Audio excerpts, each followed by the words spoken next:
Sentire Media. Ciao a tutti and welcome to Venice Talks, a podcast series dedicated to Venice in Italy. I'm your host, Monica Cesarato, a Venetian food and travel blogger. Join me as I share my insider knowledge to help you explore Venice at 360 degrees. In this weekly podcast, we'll dive into the heart of a city, uncovering hidden stories and connecting with the people who make Venice unique. The artisans, the writers, the fashion designers, the bloggers, the journalists, and more. Let's break free from cliché and discover the true essence of Venice, not just the monuments, but the vibrant people, the Venetians. Experience Venice the right sustainable way.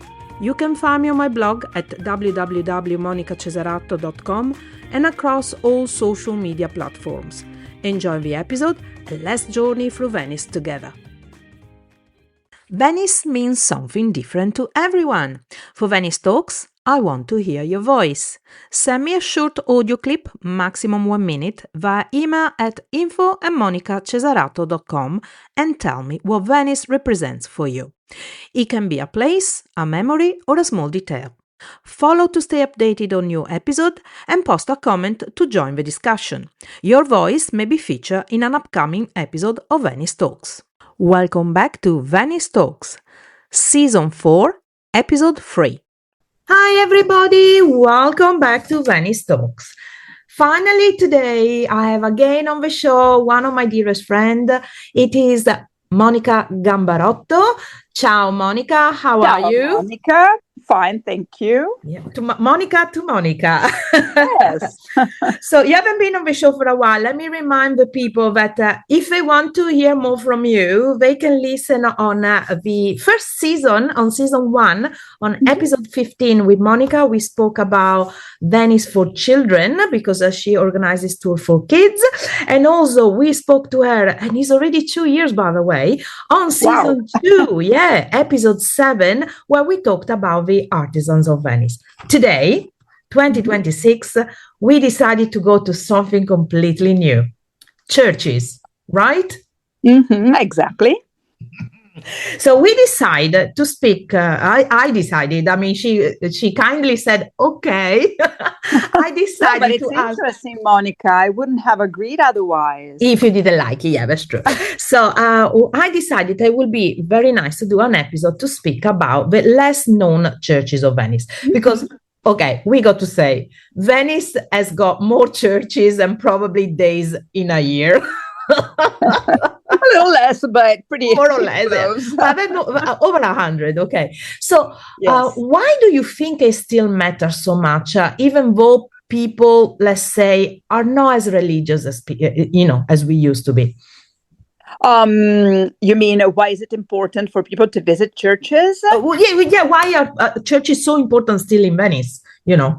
Okay. Well, today they're really important from an artistical point of view, mainly, of course, let alone the fact that several churches are parish churches. There are still people going to church. Interesting enough, there are tourists that on Sundays go to church, although masses are in Italian. But, it can be an interesting way of feeling also the local traditions and the local religious feelings, actually. But the main aim why we go and visit churches today is mainly for their wealth, both from the point of view of their history and also from the point of view of the works of art that they contain, because they are really, how can I say, treasure, treasure coves, like jewel cases. I don't know how to express that. Yeah. So before we go into the churches that we decided to tackle, and so you're gonna keep listening, you guys, we're gonna talk about Madonna dell'Orto, about San Sebastiano, about San Francesco della Vigna, San Pietro di Castello, and San Giorgio dei Greci. I want to ask you something before we talk about the churches, and a little bit of education. When you enter a Venetian church, a church in general, but let's say since we talk about Venice, let's say Venetian church, how should people behave? It's a very good questions, and it's very important for people to know, because I realize myself when I travel, when you go and visit a religious place, be it a church, a synagogue, a mosque, whatever, abroad, or out of your hometown, you feel like it's a museum. Which it is, especially if you have a different religion or you're not religious, or even if you are religious, but still it's not your church. So the idea is to walk around, make noise. You enter, dressed like you were on the outside, which is not proper, because churches need special behavior. Not special, but a respectful behavior and proper clothing. Yeah. So, first of all, shoulders and knees should be covered. Okay, both for ladies and gentlemen. Gentlemen are required to take off their hats as a sign of respect, which is not only respect to the sacred place, but also respect to the people that are there and maybe pray. And in general, in Venice, it is possible to take pictures inside churches without flashes, but as far as there are no religious services going on. If a religious service is going on, you can join any religious service, but you're supposed to sit down or stand up quietly, paying attention to the service, and not to walk around as a tourist. And last but not least, of course, in churches we whisper. We do not talk aloud. Even guides, tourist guides, well, yes, we walk around with headsets, but sometimes you have only a few people, so you don't have the headsets, but still we tend to whisper to our guests, of course, because it's a holy place. Of course, there are people that might be praying, but you don't know their state of mind, or Quite importantly, during periods such as Carnival, for example, you cannot enter a church or any public building wearing a mask, which is quite important. Oh, I didn't know this. Yes. Because I never did it. No, we don't do it. It just doesn't come to you, does it, to do it? No, it's automatic. If you're wearing a mask, you just take it off. But sometimes, people are wearing their costumes or their masks. Okay, this doesn't concern only Carnival, because today we have people wearing masks even in August. Carnival masks, even in August, right? So it's like, wait a second, why would you want to do that? Okay. But people sometimes don't know about it, and they feel like, why should I take it off? Same thing. It's a sign of respect for the holy place. Okay, good. Okay, so I'll sum it up very quickly and then we start. If you are a lady, you do not go into the church bare shoulders. You got to cover yourself, so you have a jacket. Or the best thing is carry with you a little shawl, a little scarf, and then you just can drape it on top of your shoulders. You do not walk into with a mini skirt, and if you do, again, wrap around your body the shawl, a scarf, or whatever it is. If you're a gentleman, I have seen Italians going in shorts, I got to admit, but we're talking about a certain kind of shorts, as in not shorts that go up to your bum, but of course we're talking about knee shorts. Okay.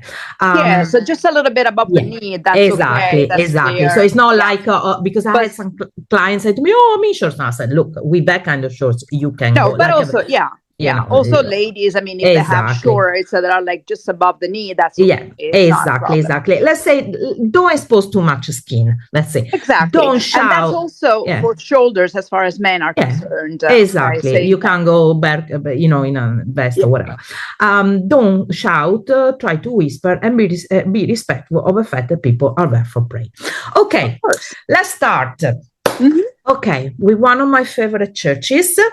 I'm very happy because we actually, I don't know if we did it on purpose, I cannot remember this, or if we done it by mistake, but we actually picked one church more or less per sestiere. Yes, you know what? I think we didn't think about it, but more or less. Not exactly, but more or less. Not exactly. Okay. So we start with one of my favorite sestiere, which is Canareggio, and one of my favorite churches that is really famous and became even more famous lately thanks to Mr. Bezos, and which is Madonna dell'Orto. Quindi, Madonna dell'Orto is very often described as a neighborhood church. What does it actually mean in Venice? What importance has got Madonna dell'Orto? Madonna dell'Orto is really one of the most important churches, parish churches in Cannaregio, in the Cannaregio district. It's still one of those places around which the locals gather around, they meet for mass. It's, a place that brings people together, people of the same neighborhood together. And it's really, as you were saying, one of the most outstanding churches, I think, that we have in Cannaregio, and actually one of the most outstanding in Venice. And the interesting thing is that it's so, let's say, local. It's almost unknown to the public, to the guests that daily come to Venice, that it's always a quiet place, which is also a good reason why people gather around that area, right? Because it's not so full of tourists. Of course. It's not like St. Mark's Square and the Basilica. No, but also other areas in Dorso Duro, for example. Cannaregio is still pretty quiet. But there is a reason why it's very important, and it's because of a particular Venetian painter that lived nearby and was buried there. And from an artistical point of view, but also from a religious point of view, I should say, for the worshippers that walk in there, it's always a pleasure to admire the great paintings by Jacopo Tintoretto. Exactly. He lived literally, what was it, about 100 meters from there or something like that. It was his parish church, wasn't it? Actually, I think that his parish church was a different one. Oh, really? But, okay. Well, from the point of view of the parish districts. Okay. But, of course, he had just to cross one bridge. Yeah, so okay. He would go to church to Madonna dell'Orto. He was commissioned several paintings by the church, but he also donated some paintings to that church. Okay. Those by the main altar, the Last Judgment, and the Golden Calf. And he decided eventually to be buried in there. Right. So he must have not liked his parish priest much then. No, probably not. No, but yes, definitely. It was the closest church that he had. And it gave him the possibility to become pretty well known in the artistical panorama in Venice. I mean, he was known already, but he started his most outstanding work, the paintings at Scuola Grande di San Rocco, after he painted those gigantic, marvelous canvases for the main altar of Madonna dell'Orto. Somehow, it's my opinion, of course, it's the church that consecrated him in the Venetian panorama. And the church is, you can visit it? Okay. Oh, yes. Okay. Is he always open, or how does it work? It should be, okay, things are changing as far as churches are concerned in Venice, because there are a whole lot of new ideas coming up, but in general, it should be always open, except for Sundays and for masses, because it's still a parish church. So that might be, I don't know, a baptism, a wedding, and it might not be during the Sunday mass. So when there are religious services, you cannot visit it, but it's in general open. And since last summer, it is free of charge. That's what I was going to ask you, and we'll talk about all the other churches in Venice. Okay, that's good. And of course, when we say we're open, we're talking about during the day. So if you expect to go back at 9 o'clock at night, very much morning, up to 5, more or less. I mean, it's better to check every time the opening hours, but yeah, it's during the day. Okay, fantastic.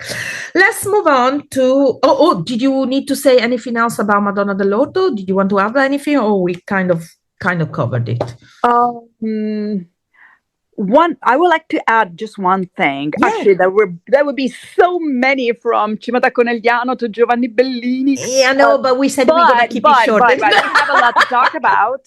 Yeah. One more thing that I wanted to add, and I feel that it's quite important. In that church, also Marietta Tintoretto is buried. Oh, and yes. Marietta is Jacopo's daughter. Yes. And she was an artist, a very well-known artist on her own, not because she was a daughter, because she was good. Yes, definitely. And the interesting thing, I mean, it's so interesting to learn about her life when she was the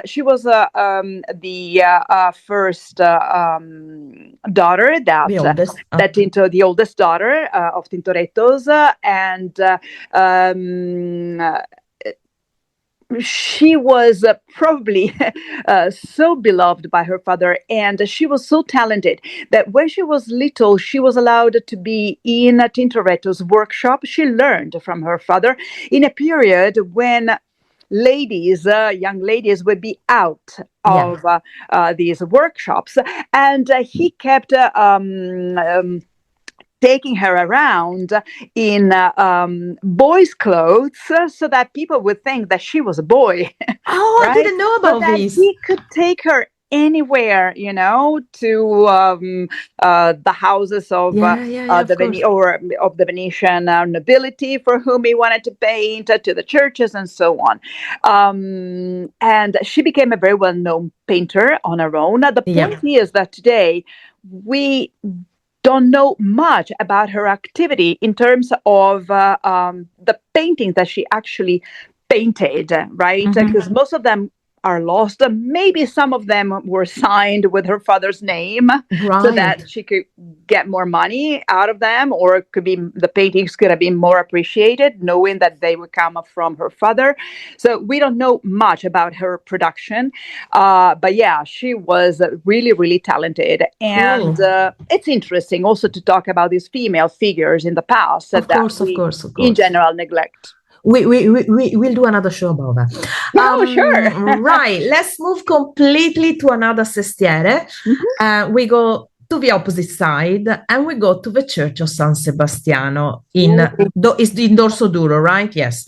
No, it's because I always get confused, Dorso Duro and Santa Croce. So it's in Dorso Duro. No, it's Dorso Duro. Yeah. So San Sebastiano feels sometimes almost overwhelming inside. It is considered the temple of Veronese, in a way. Yes.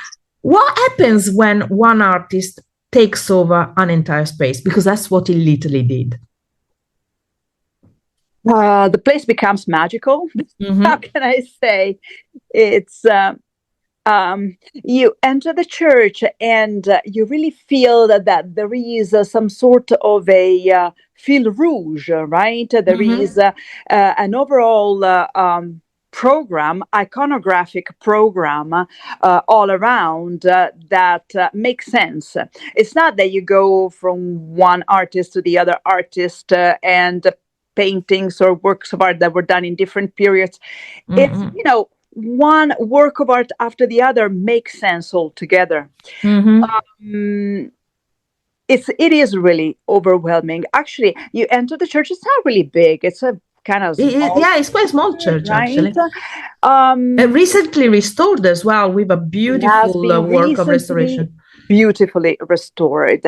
There are two main features that it's probably worth to talk about right now.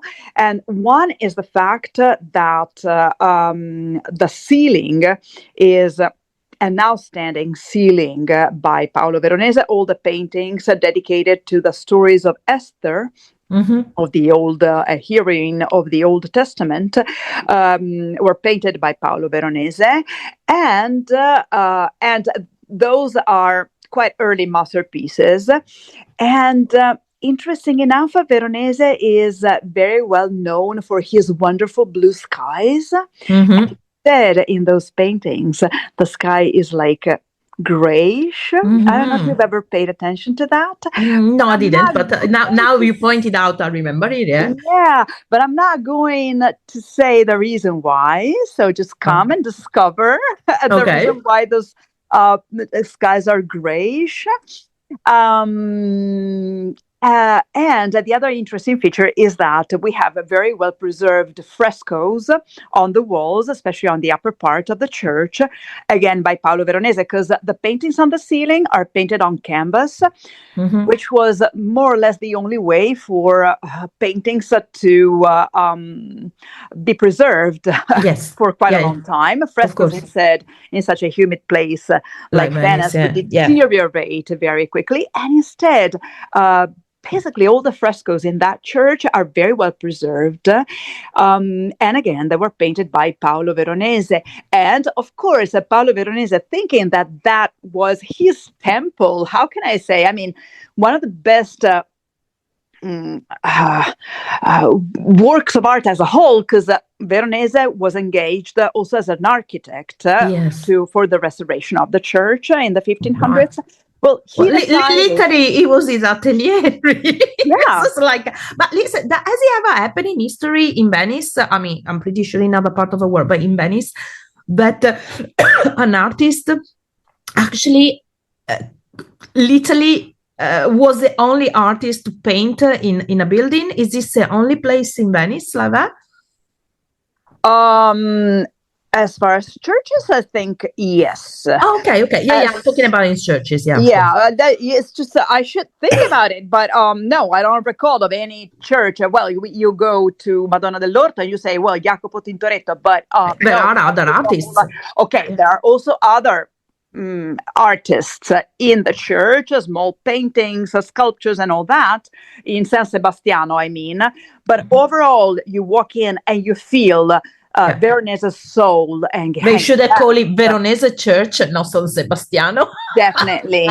The same thing happens. It's not a church, though, and I mentioned that before, Scuola Grande di San Rocco. You walk in and you're surrounded by Tintoretto's ghost, basically. Yep. But do you think I just wanted to add that Veronese, feeling that that was his major work of art, decided to be buried inside the church. Okay. Well, he obviously had it very clean in his mind what he did. Do you think many visitors underestimate San Sebastiano before they walk in, just from the outside? Because it's tiny from the outside. It's hidden away. It's in a part of Venice that you got to make an effort to go to. I think, only, unless you go into the cruise ship terminal and stuff like that. So, but that's not even used today, that cruise terminal. Yeah, exactly. So it's good. I remember I went years ago. I think it was before COVID, and I think it was in the middle of a restoration. We still hadn't finished it. I remember one of your guides, colleague, she was so nice. I cannot remember her name, but she was really good.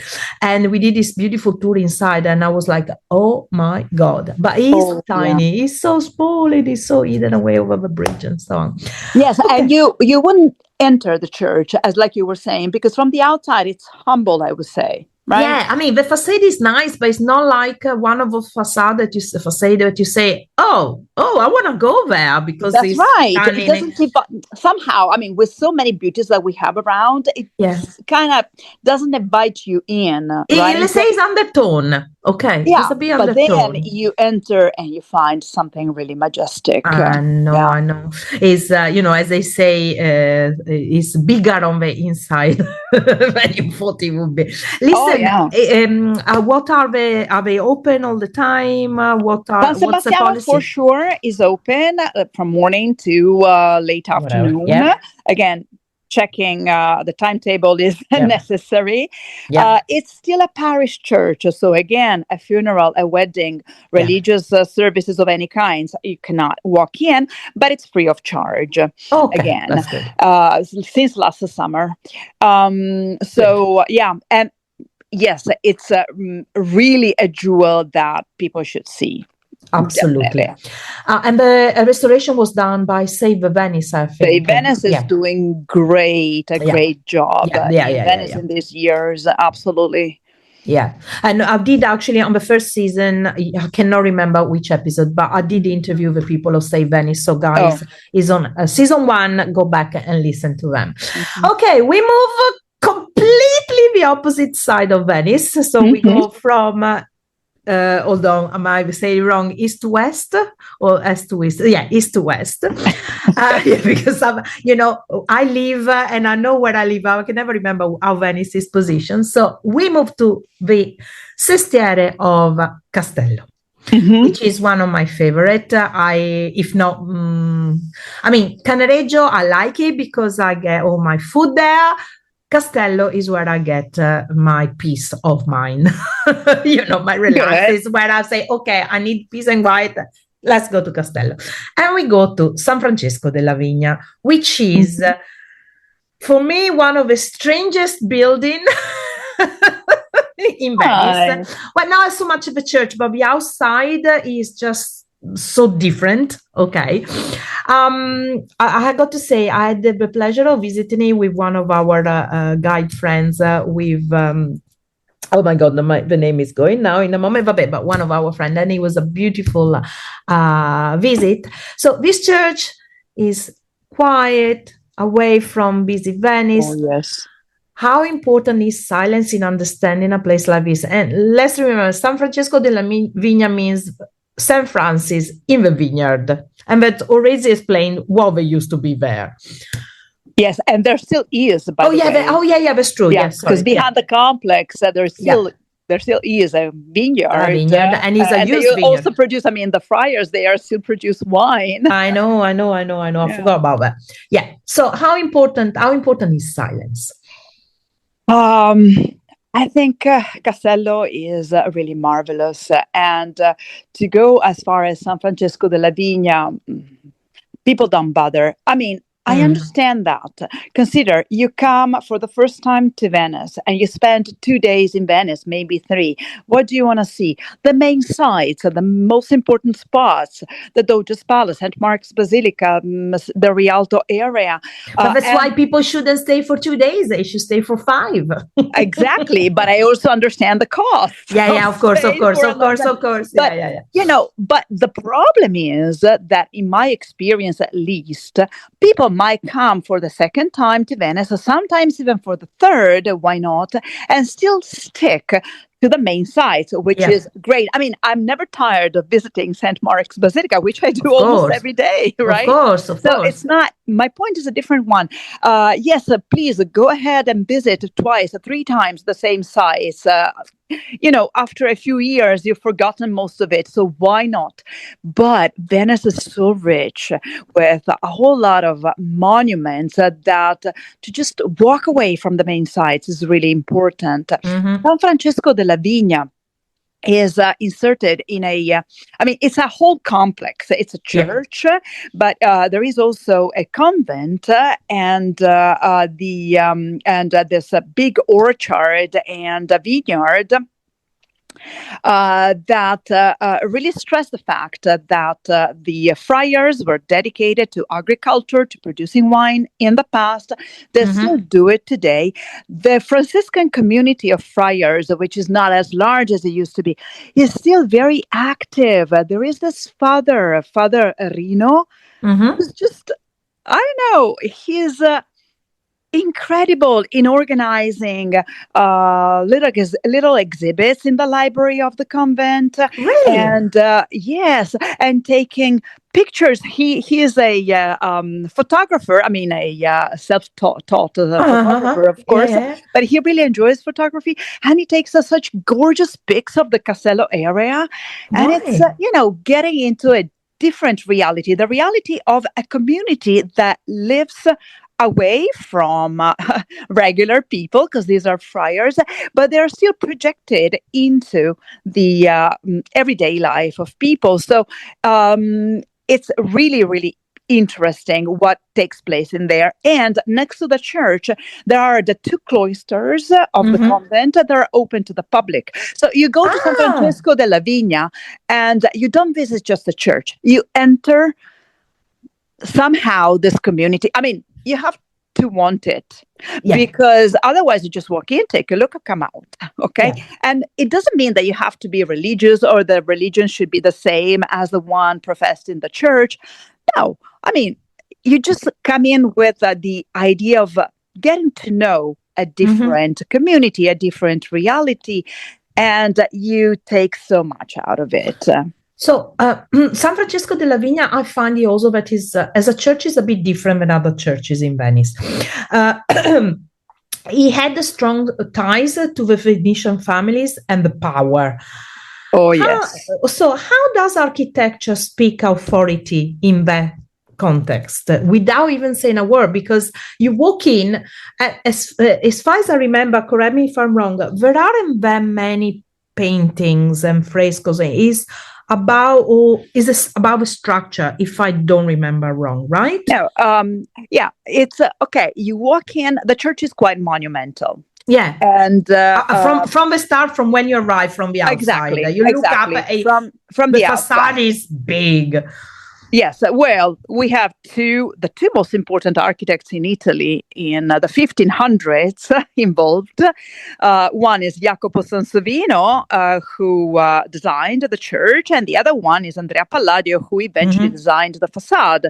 So, I mean, we're talking about the two greatest two of the greatest artists in the world, architects of the period, in the world, yeah. right? So the square that we call Campo, right, in front of the church is relatively wide, so that you admire the entire facade. Yep. And it's really monumental. It's impressive. And then you walk in, and what you feel is architecture more than the decoration around. So, I was right. So, okay. It wasn't just my feeling, my memory of it. It's a feeling. Yeah, it's the feeling. Like other churches, you walk in and immediately you start looking right and left to take a look at the most important paintings.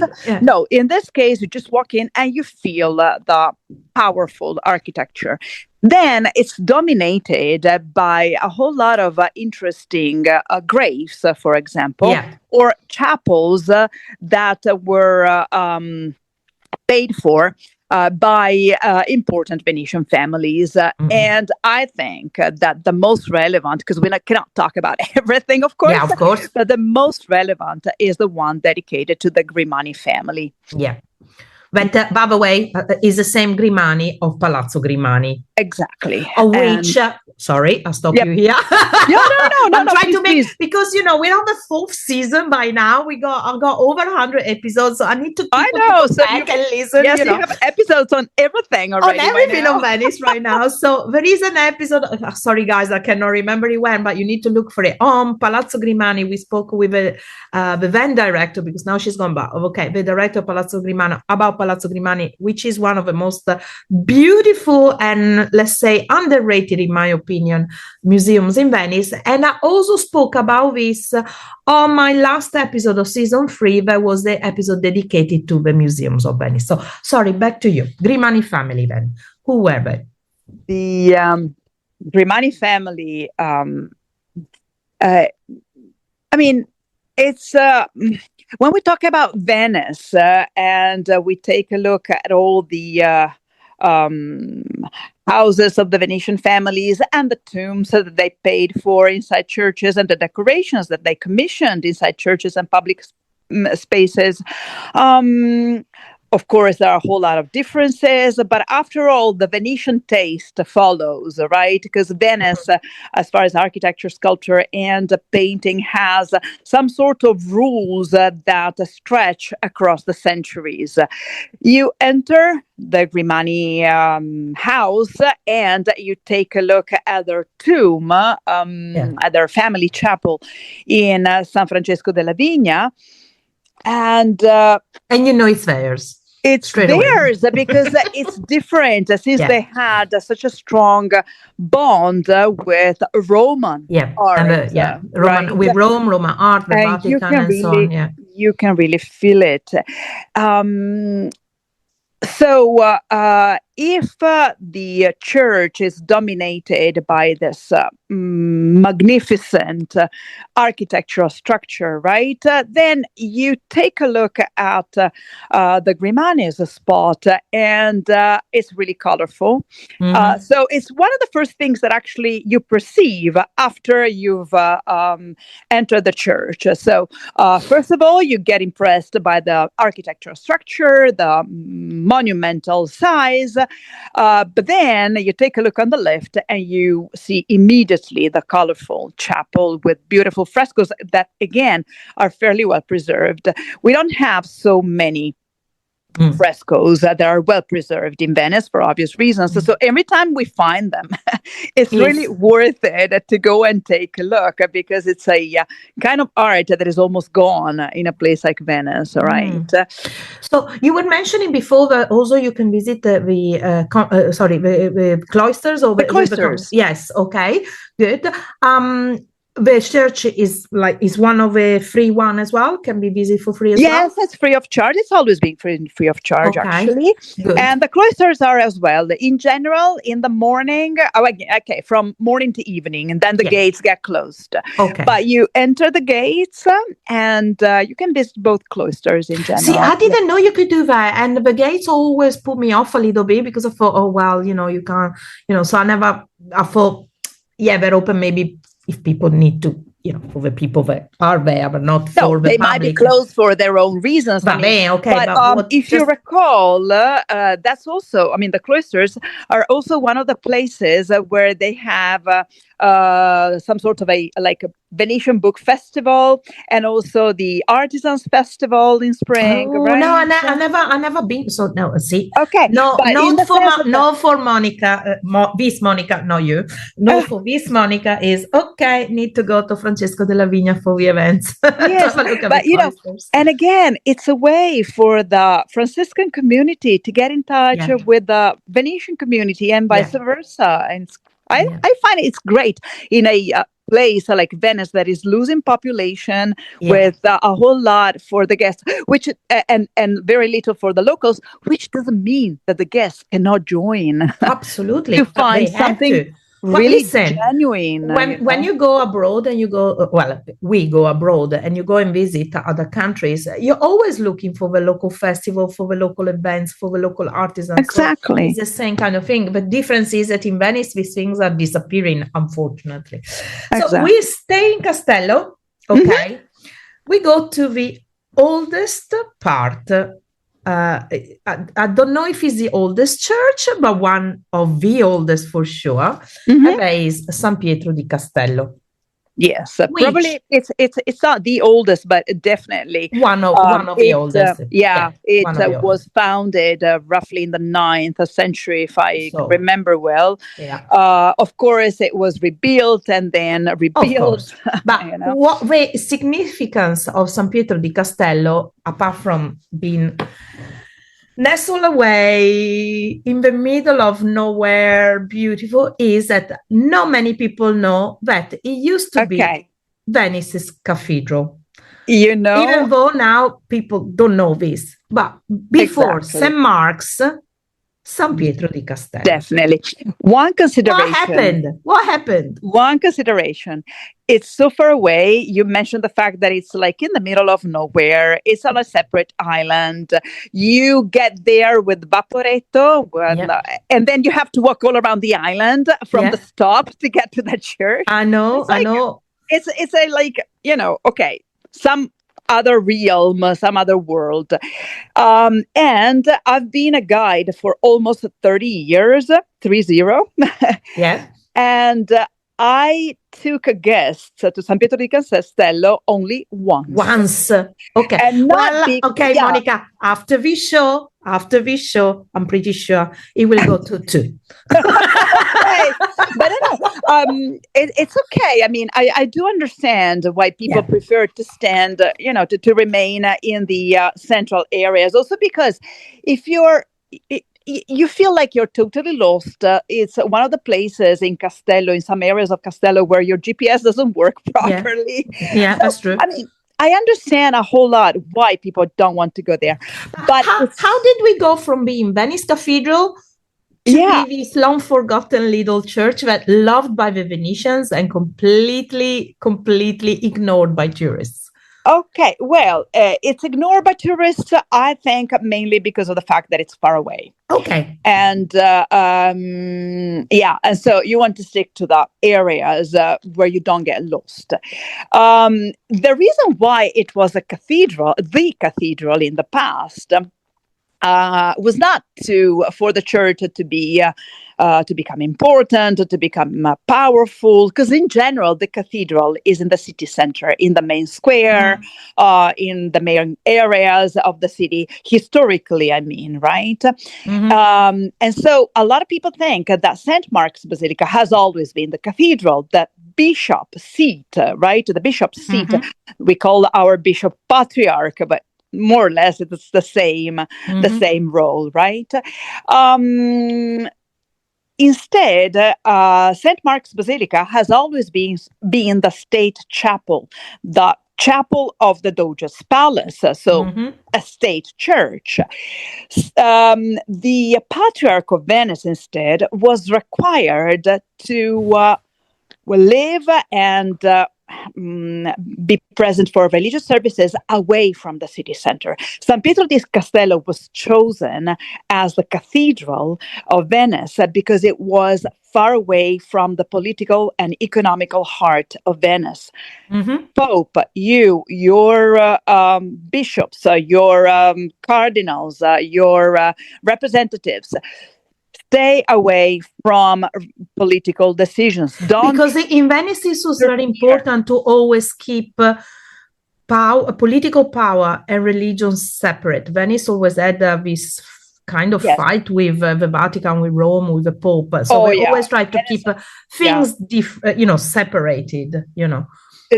We shouldn't think that they were separated in a modern way. Yeah, of course. Because religion would influence everyday's life back then a lot more than today. And the Venetian government was profoundly Catholic. Of course. Okay? So you had to take into consideration religious issues when making decisions. But Pope, please do not interfere with our decisions. Okay? Exactly. So, and that's, as you were saying, one of the reasons why the Vatican and the Venetian Republic would not really be good friends. Yeah.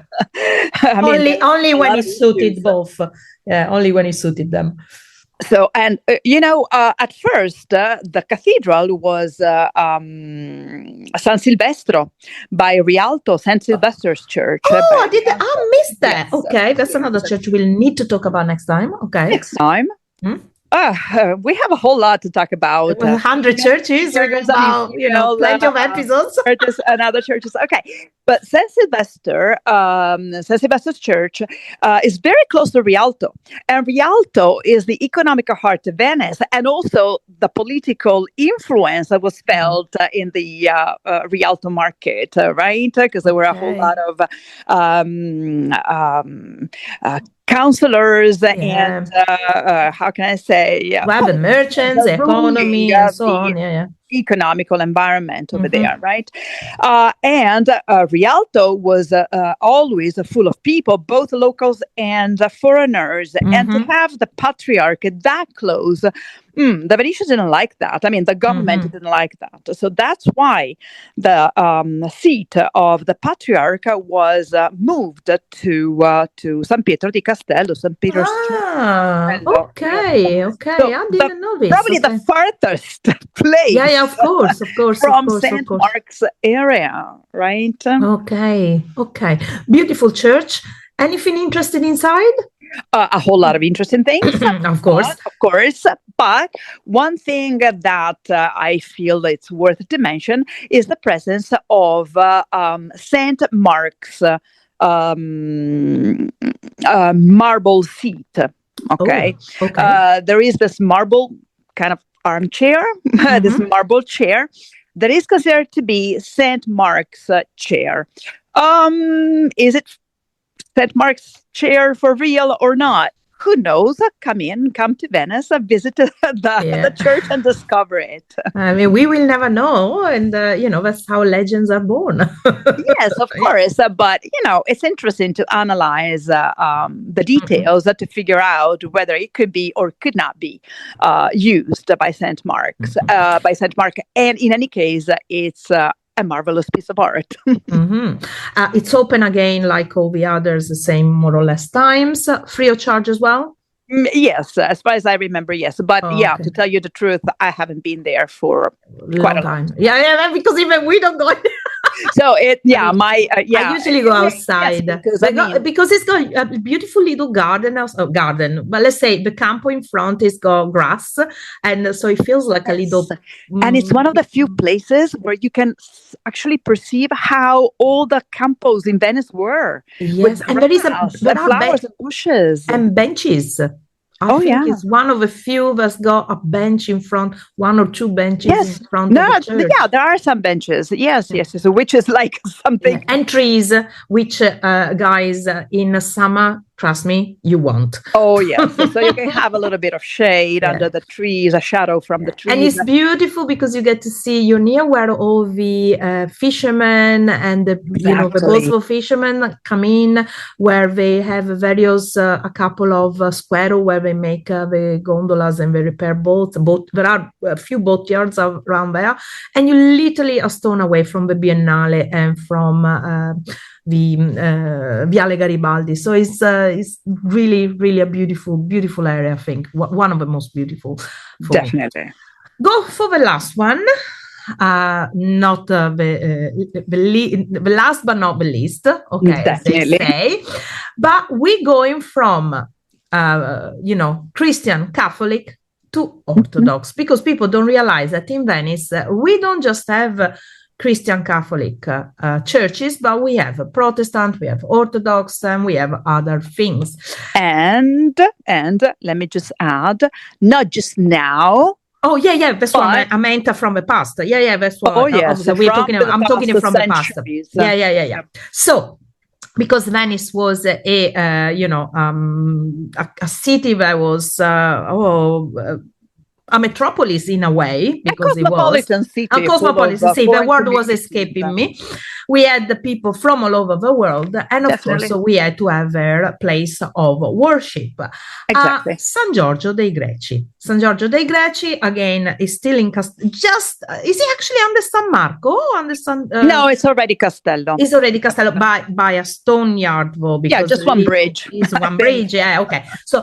So for the show, for the beauty of the show, is still under San Marco. Okay.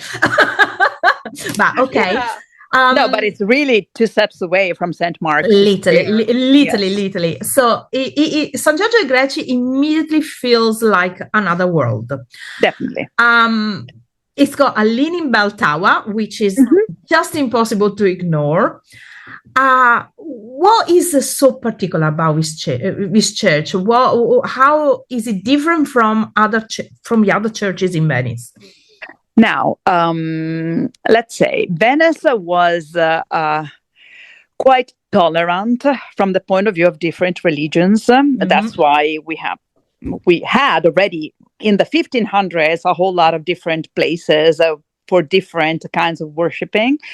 The Orthodox Church, the Orthodox community, was considered to be, not that far away, like the Muslim community or the Jewish community. It's definitely different religions, or even the Protestant religion that stepped away from the Catholic one. Well, the Orthodox community instead felt like something closer to the Catholic religion. So the Orthodox community had the possibility of worshiping in their own way very, very early in Venice, but only in the 1500s were they allowed to build one entire church for the community. Consider that the Greek community was the largest foreign community in Venice for a very long time.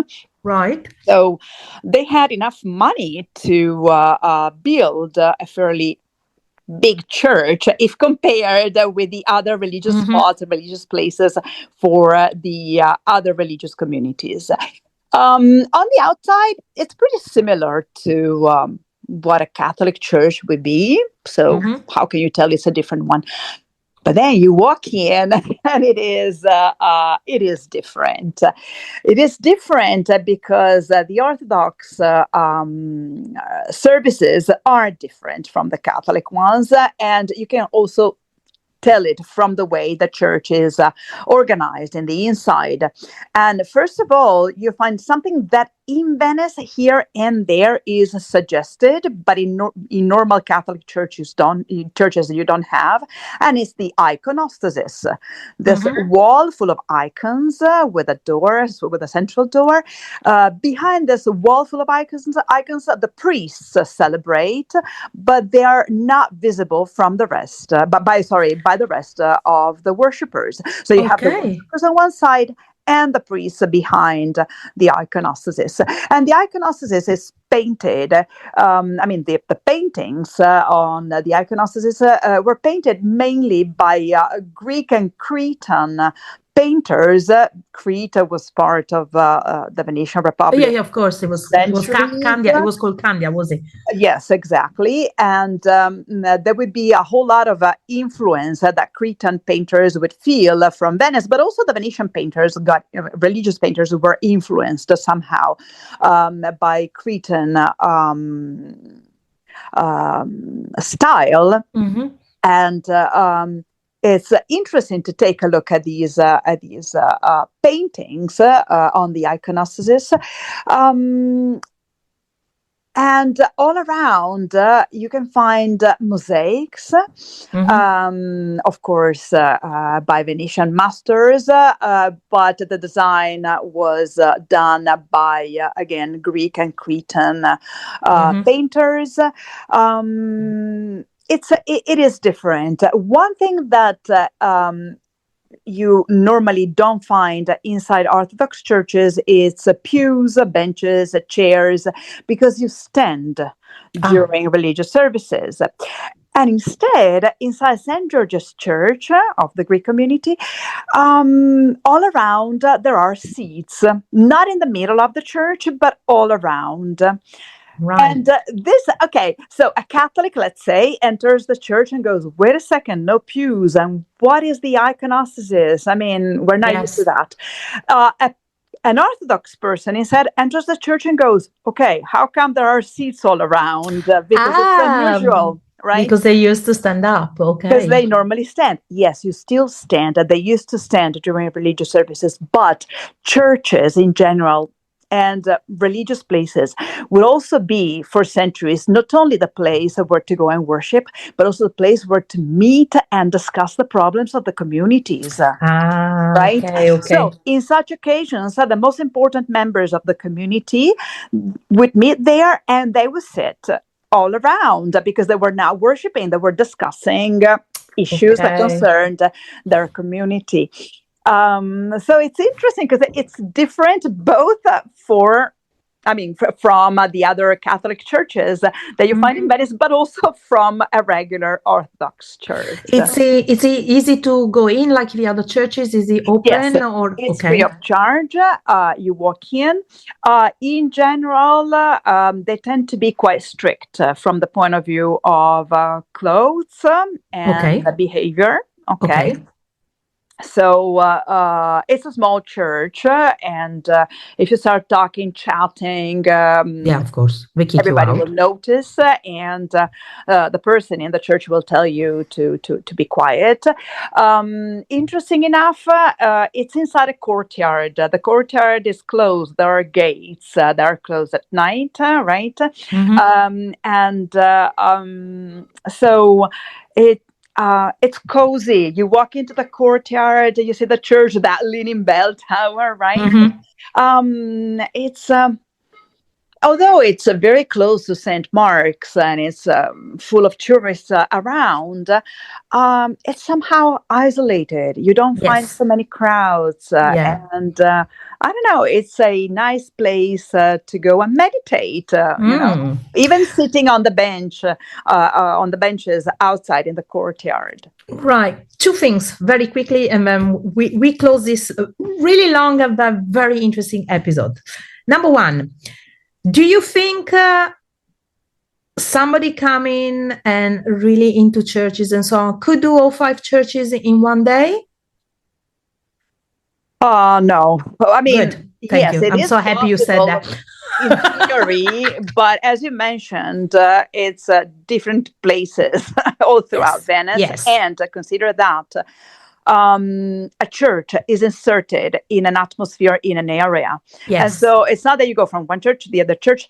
It's Exactly. interesting to feel what's around the Yes. community and the other interesting monuments that you can find around that Exactly. influence the way you perceive the church. Yeah. So no, I wouldn't do that in one day. Not even Okay. myself knowing where to go, Good. how to go there quickly, and no. Okay. And then I know it's like asking you which one is your favorite kid, but of these 5 churches, which one would be your favorite? Ooh, my favorite. Wow. Well, I don't know. I would say Madonna dell'Orto, but because of the place, of the church itself, but also the area. It's quiet. One thing that I really like, as you probably already know, Monica, is the reflections of the buildings in the water of the canal. Yes. And that area is just amazing from this point of view. And then you have Campo dei Mori, then you have the Misericordia complex. It's just a few steps away. So the Jewish ghetto nearby, which is something totally different, but it's also, part of the area. So I think overall, my favorite would be Madonna dell'Orto, but San Sebastiano and all of them. Listen, Monica, so everybody can actually book you and go and see these churches with you. That's why obviously I asked you, because of course. Where can people find you on internet and on social medias? Okay, I have a website that I share with 2 friends of mine and 2 colleagues, Cinzia and Maria Laura. And the website is guidedtoursinvenice.com. And you can find me there. And then from there, you can reach our social media profiles, and you'll find the email in case the email is info at guidedtoursinvenice.com. Okay, Monica, we definitely got to do another episode on some other churches. I'll think about it. You mentioned that we didn't talk about it earlier. It just came up during our conversation today. What about female painters and Absolutely. artists? Absolutely. In Venice past. Yeah. Hey, I know, because me and talking about churches and misbehaving and nearly getting kicked out because, as you say, we preach well, but then we don't behave well. It happens. Me and Monica were in the Duomo of Treviso. And she was very kindly showing to me around, and we nearly got kicked out by the local parish priest because but we were behaving though, Monica. Well, you were behaving. No, you were behaving. I think I was a tiny little bit more louder than what I'm supposed to have been, let's say. Well, sometimes you get so excited. But we were in the middle of service anyway. It was a quiet afternoon or whatever. But anyway.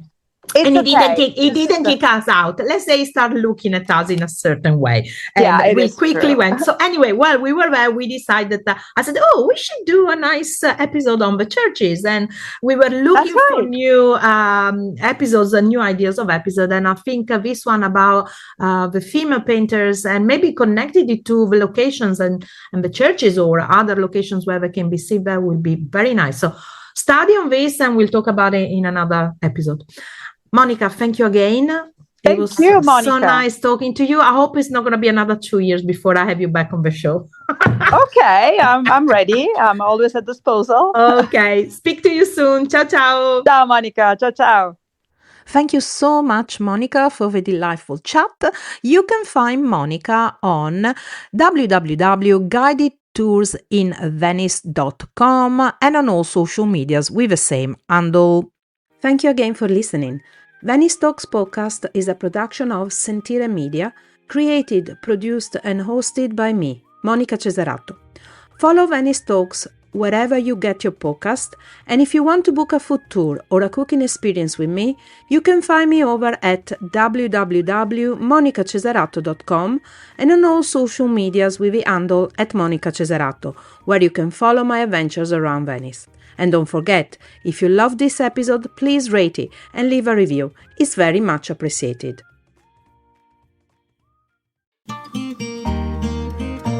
Sentire Media. Hey, podcast producers and show hosts. Do you want to join a podcast network that celebrates all things Italian? At Sentire Media, we understand the allure of Italy and its unique culture. Our devoted team of hosts and producers are all driven by their shared passion for Italy. And we work tirelessly to create the best lifestyle podcasts and content that will whisk you away to the very heart of Italy. With us, you can savor the mouth-watering flavors, get lost in the stories from the past, break down the cultural barriers, and truly immerse yourself in the vibrant traditions of this intoxicating country. If you have a great podcast idea or are already in production and would like to join Sentire Media, head over to sentiremedia.com, that's SENTIRE media.com, and find out how to submit your show.